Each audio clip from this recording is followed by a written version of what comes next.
Hello, welcome to No Drop. I'm Jeff Zen.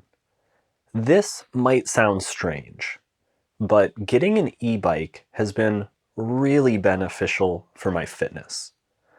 When I think about all the investments that I've made over the last few years in fitness, the e-bike is probably the best purchase I've made in a really long time.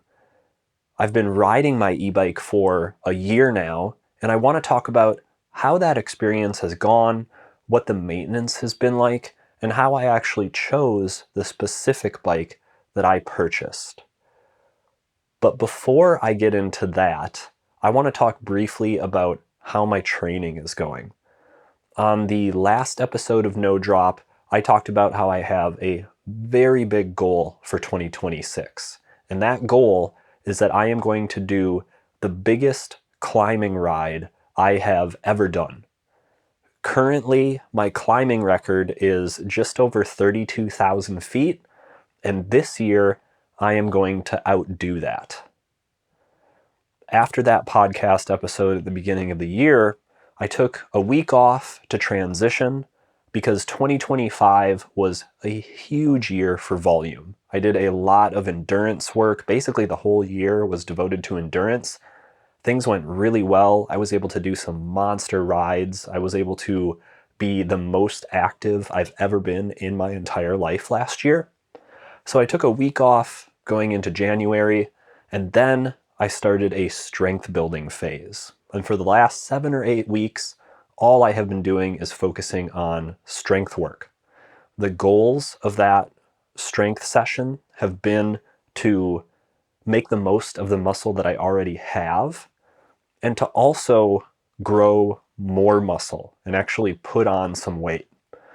Fast forward 7 weeks, I have hit both of those goals. I am stronger than I was. I am also the heaviest that I've been in years, maybe the heaviest I've ever been as a cyclist, and it feels awesome.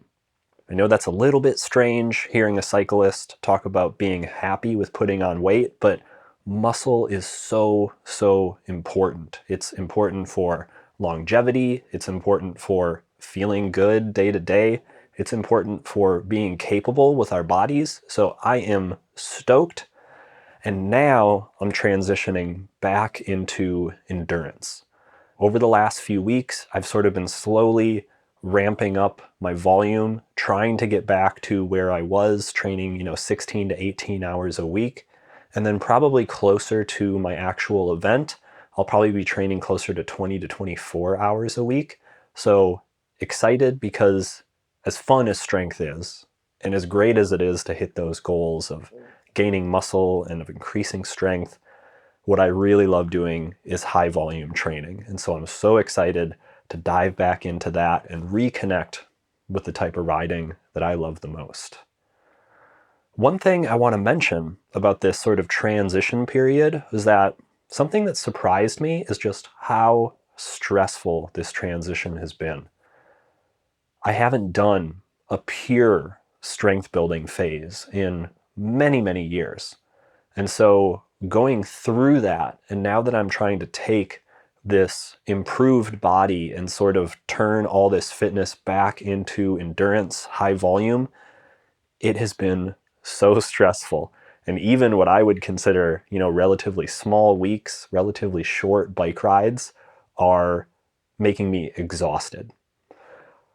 That is no reason to worry. I know that is all part of the process, so I'm not stressing at all about it, but I am just noticing how my body is reacting, and wow, it is so different training endurance than it is strength. So I'm in that now, and over the next few weeks, I do expect for my body to recalibrate a little bit.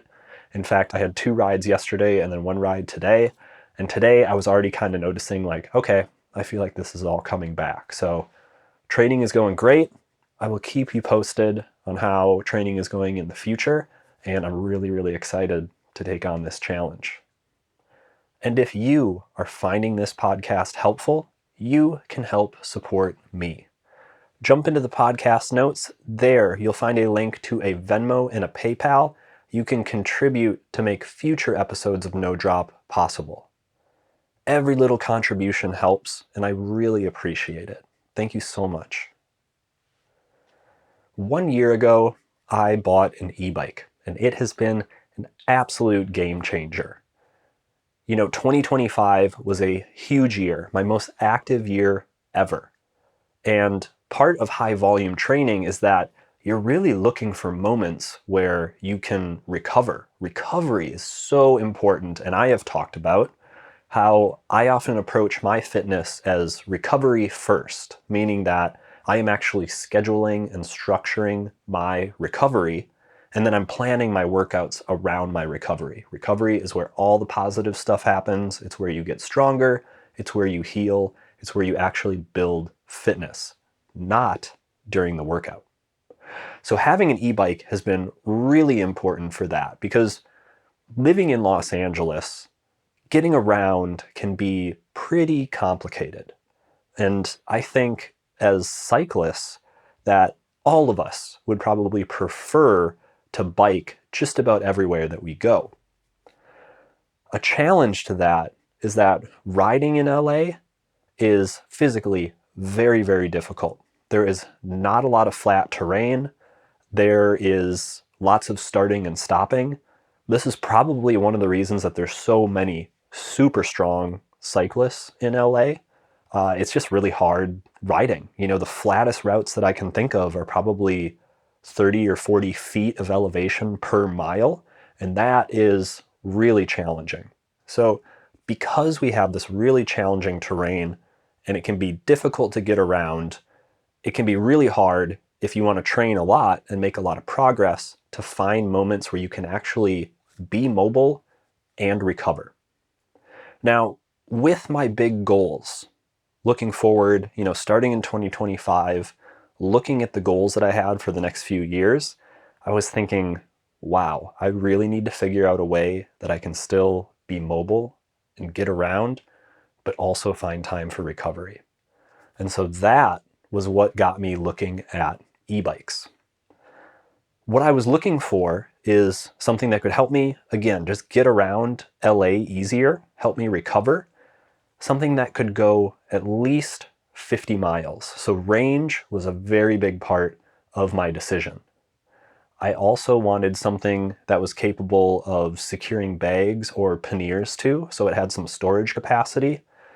I also wanted something that was light enough to carry up and down stairs if I needed to. So there are some above ground and below ground trains in Los Angeles. You need to be able to navigate stairs to get to all of those things.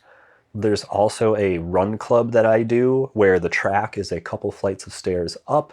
And so I knew that I wanted something that I could take with me, not only to ride, but also to keep it secure, keep it close to me, lock it up places where I knew that it was going to be safe. With this list of criteria, I took to the internet and I started doing research. The very first thing that I found was sort of these motorcycle moped looking e-bikes. And what I learned very quickly is that these are actually not e-bikes. Actually, a lot of these things that look like mopeds or motorcycles, they usually have a seat that can't be moved.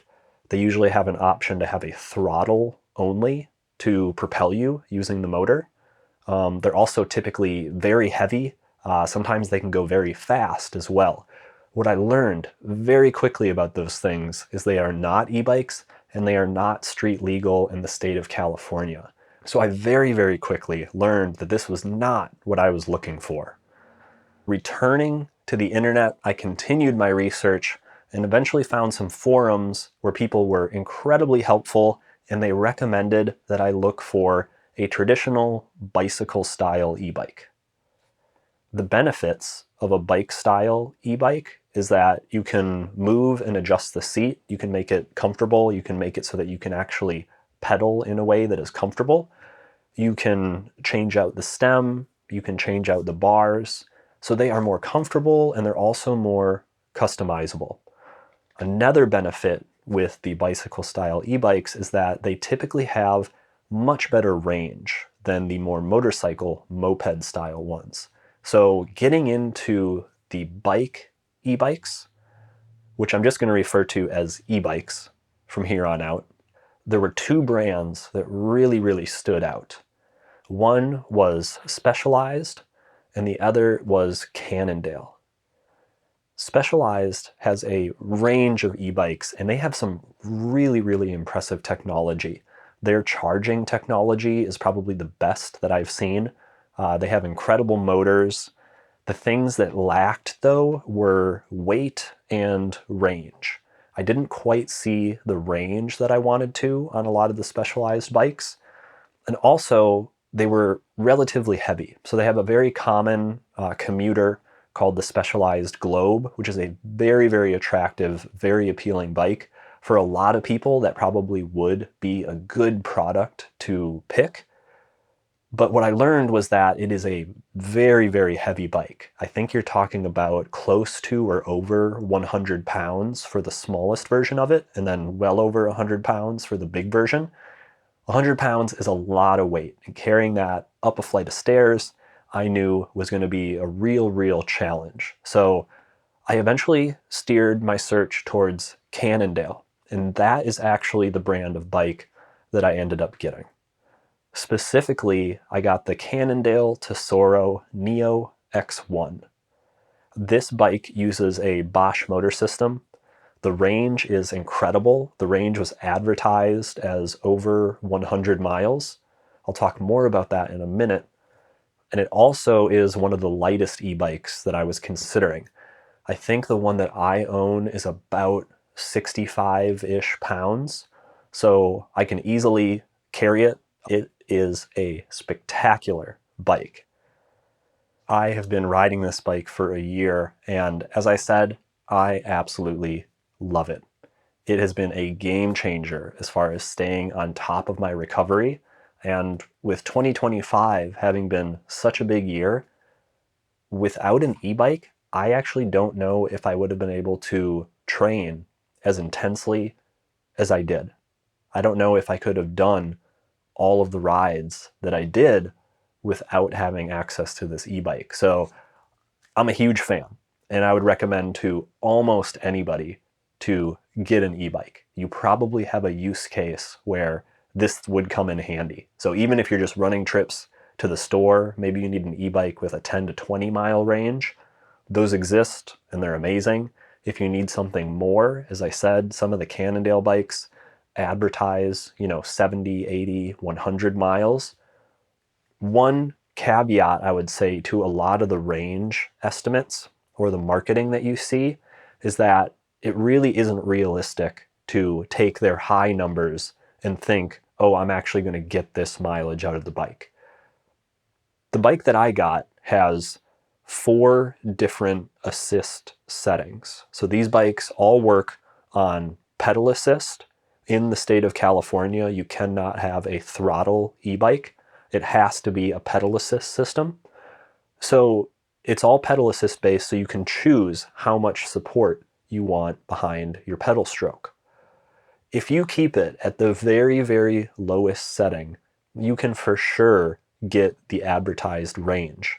But that is not a reasonable setting to get around.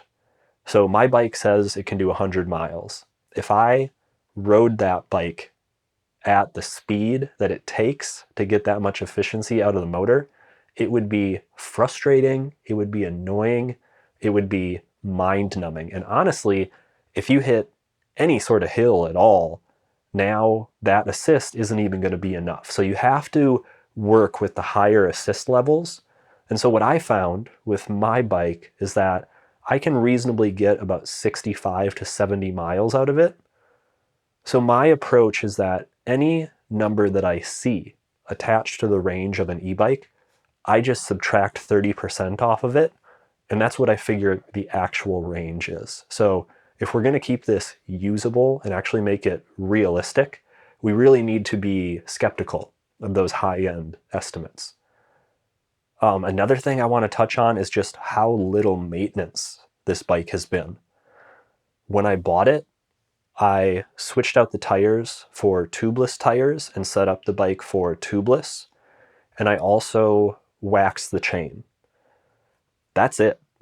So I've done over 2,000 miles on this e-bike, and I have had no issues with the brakes, with cabling, with hydraulic hoses.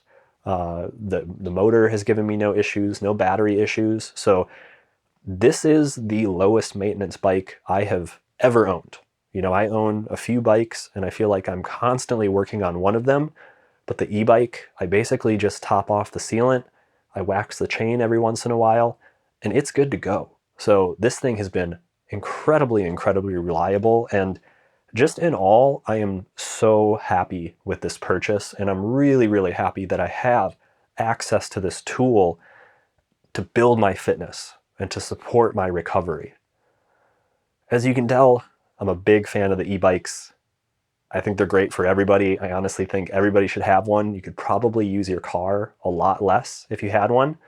And if you have any questions about e-bikes, I would absolutely invite you to message me, shoot me a message on Instagram. I'm happy to answer any questions that you might have.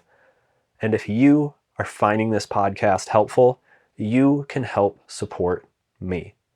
Please jump into the podcast notes. There, you'll find a link to a Venmo and a PayPal.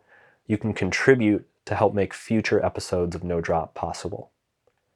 Thank you so much for listening, and until next time, ride safe.